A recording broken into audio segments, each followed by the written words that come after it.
you. And then to note the to note the notes. Sorry, I don't know if I was reading that right. To note the notes of the Adventure Playground Working Group meeting held on the 29th of September, which you can find on pages 7 and 8. Sign the minutes. Right, we now move on to the progress report, which you can find on page 9. I will just run through this briefly. The Makins Recreation Ground basketball court, this has been installed. There has been some issues. An official launch will take place, and I know this is definitely going to happen because if you go into the town hall office, you will see boxes taking up space with boxes of balls. So either they've all taken up basketball inside the town hall offices, or we've got a launch coming soon. Is it okay then? No. Right. Would you like to update? Do you know when it will be okay? Hopefully very, very soon. So there was issues with the drainage. Yeah. The contractor installed additional drainage. Where they installed that, then there was issues with the tarmac that they That's right. over Tarmac, yeah. that was coming out and getting dips in it. So and they also have to, they'll need to redo the lining as part of that as well. So indeed, and they have been going on for far too long. There've been far too many issues with it. So we're continuing to check them and make sure that they put it right. Is the contractor paying for all the bits and it's all in the contract? Certainly, indeed, they will make sure that it is put right and no extra cost. Thanks. Okay, are there any other questions or comments about that? Councillor Hunt? On the Lightlingham replacement heating system, and although it's going to be Oh, removed we've from come the- down to that, sorry. Oh, sorry. I thought- Yeah, we just haven't got to that, but actually stay there because unless anyone's got anything to say on riverbank repairs or steps into the river, which have you got an install date yet? Which we haven't got an install date for, then actually we can move right onto that and you can do.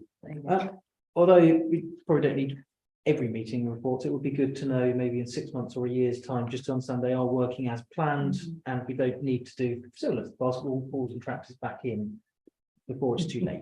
So An update, okay, and as you notice, the last two are deemed complete, other than some feedback perhaps in 6 months, as Councillor Hunt suggested. So these can be removed off the progress report now. I'm stunned and happy about that. Okay, let's move on to item 6, the finances. To note the management accounts to July 2023, which are on pages 11 and 13. And I don't know about other councillors, but when I get to the RNA budget, I just feel happy, you know. I feel like we're contributing. I do. I feel like I like to see the numbers. I like it when the weather's good. I know, you know, I'm looking at the weather in the morning and I'm thinking, I bet Mill Meadows car park's doing well today. You know, I'm thinking that's some income that we're going to be able to spend and do great things in this town with. So that's why I like looking at the RNA budget. But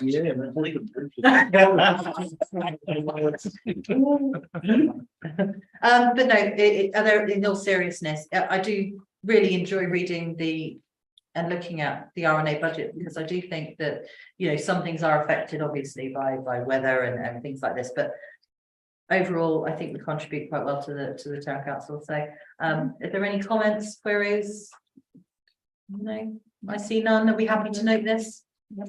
Thank you very much. We'll now move on to item 7, which is Jubilee Park repairs.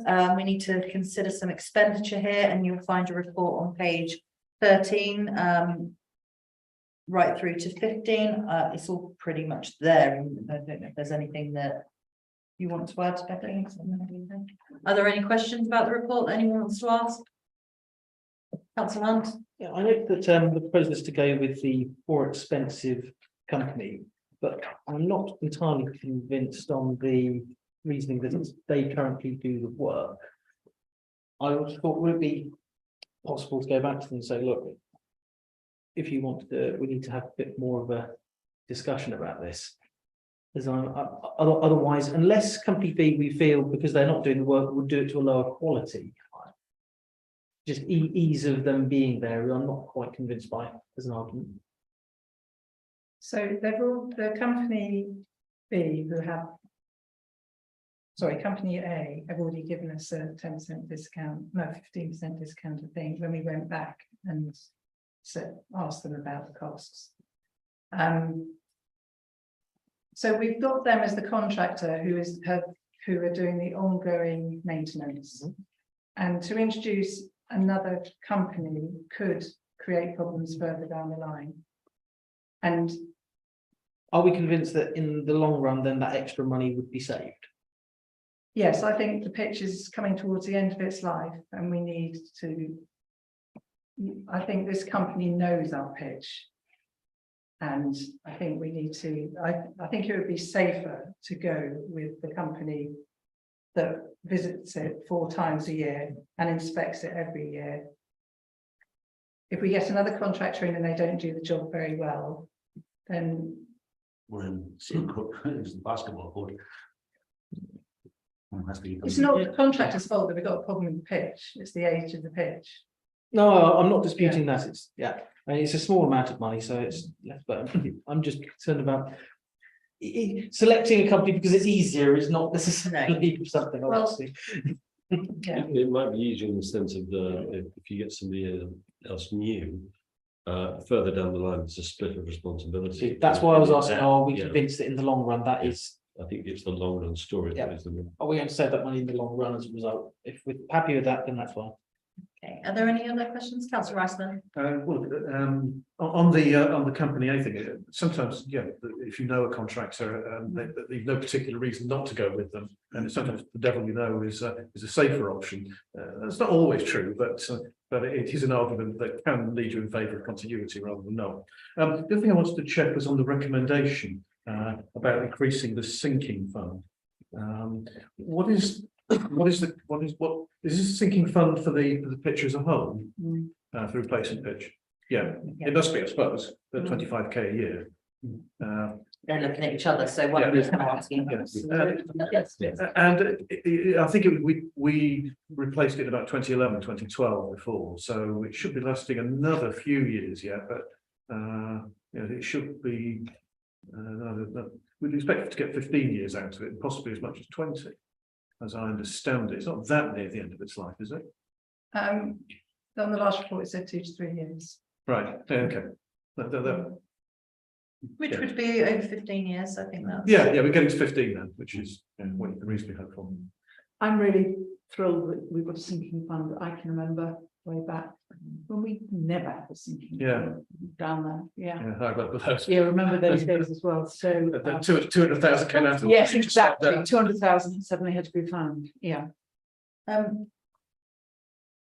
So there I any, propose- you're happy to go with the proposal? Yes, absolutely. Okay, fantastic. Was that seconded? Any other comments or questions or anything before we go to a vote? Can I just ask, what is the current level of the sinking fund? Will that 25,000 a year get us to where we need it to be, or are we going to need to extend it? So the current level, so by the end of this year, end of March 2024, it will stand at just shy of 200,000.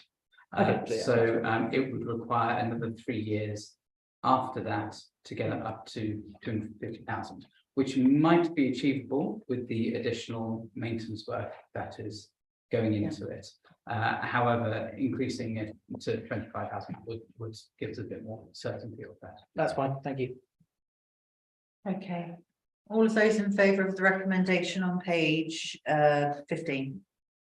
Thank you very much. That's unanimous.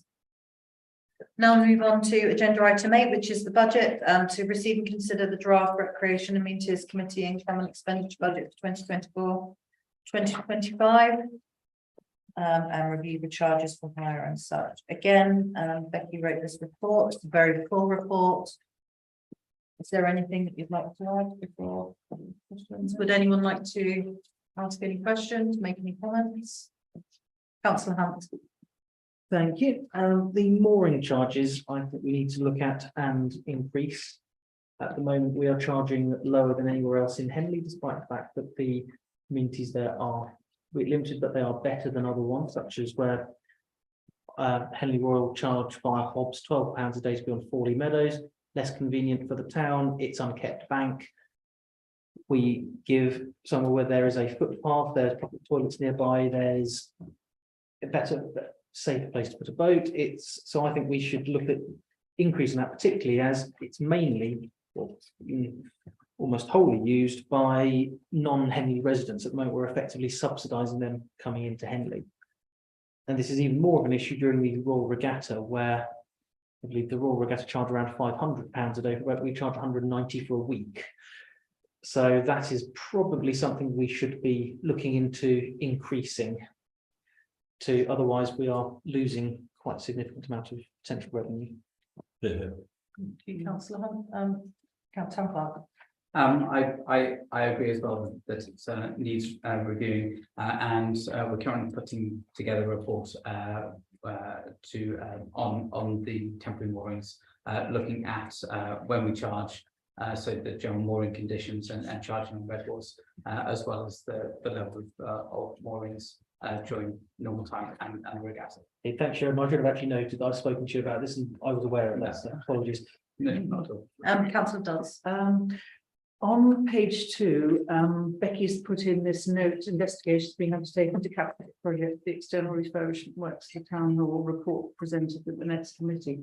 And thank you. I know Becky put it in there to flag it up, and you're going to put a detailed report for next time. But I think just the warning that there might be a large sum of money that this town council will have to spend to preserve our grade 2 staff building. And so when we're making further spending thoughts and allocations, just bear in mind that there might be a sizable ask for this building. I just flagged that up really. As I know it's slightly off topic, but as those discussions are starting, and Councillor Dodds did meet with Becky, I wasn't able to attend unfortunately, and was part of that review. I think it might be good to use the relevant expertise we also have around the table, so it would be good if A possible. working party will be created.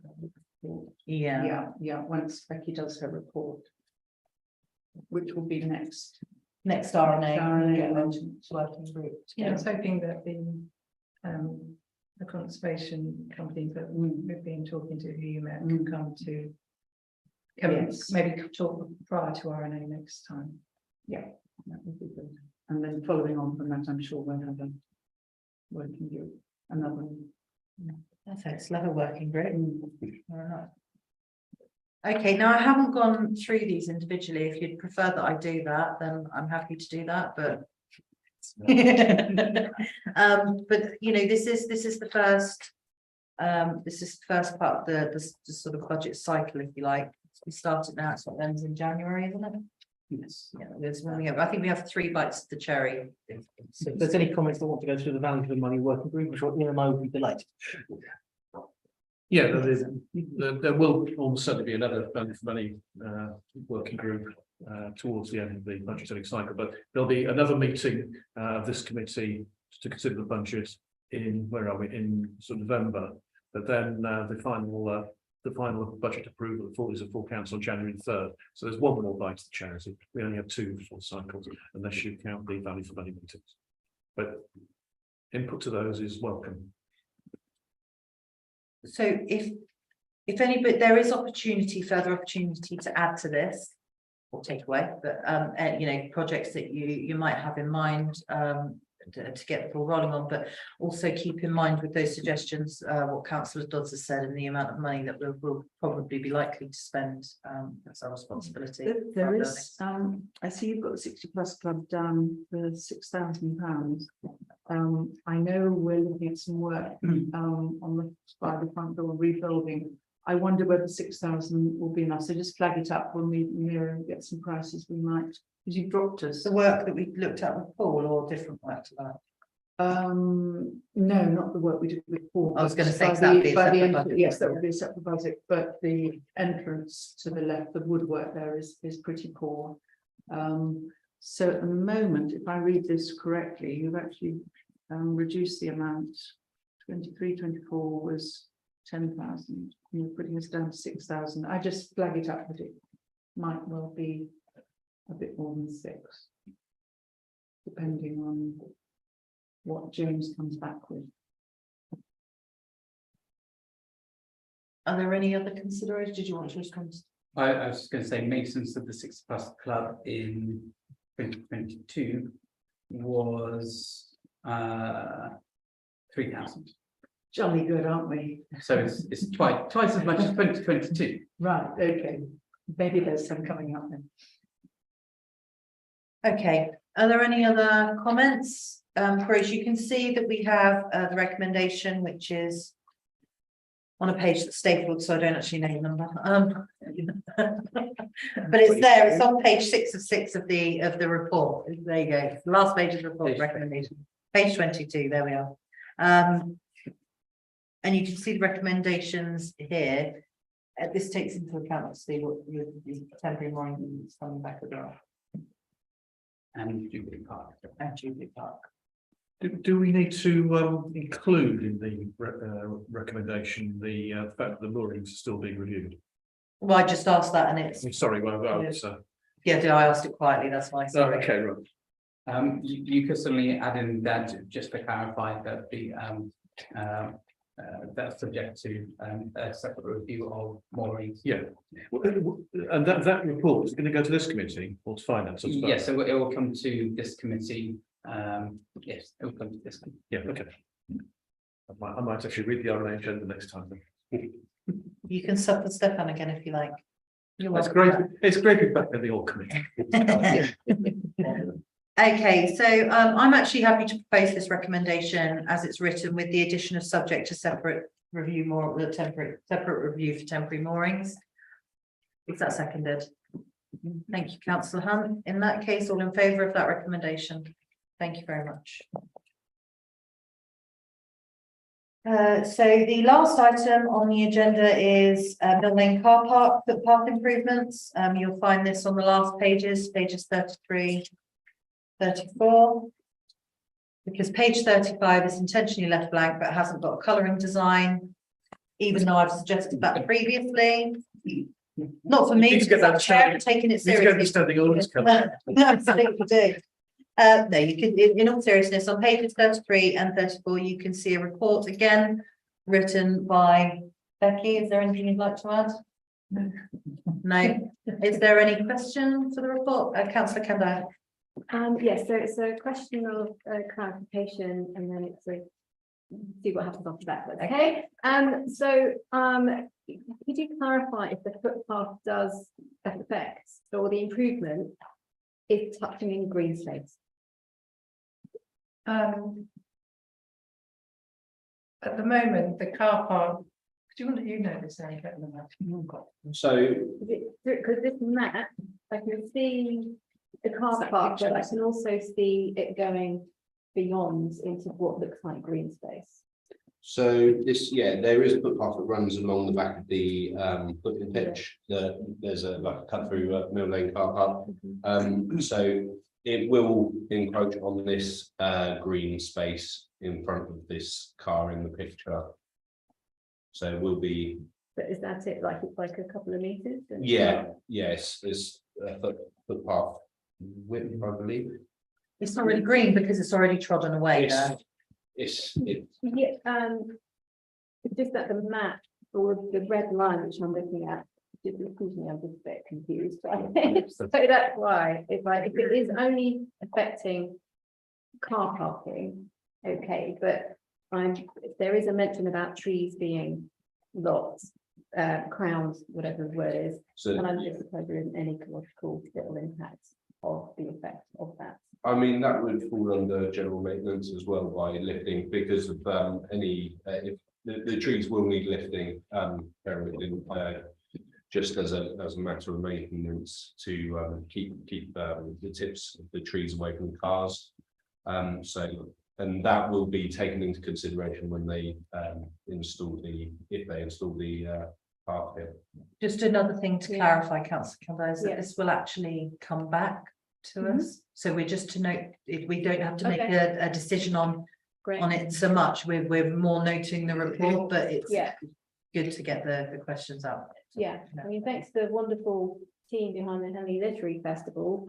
I did attend a couple of talks about trees and there was a concern around actually footpaths that are near tree bases can have a negative impact So it's like, we just need to be aware, whatever great as it is to encourage footpaths for people to access nature, actually where those footpaths are can have a detrimental effect on the trees that they're right next to. Because Yeah. trees don't like to be, well, they call it compacted. So Yeah.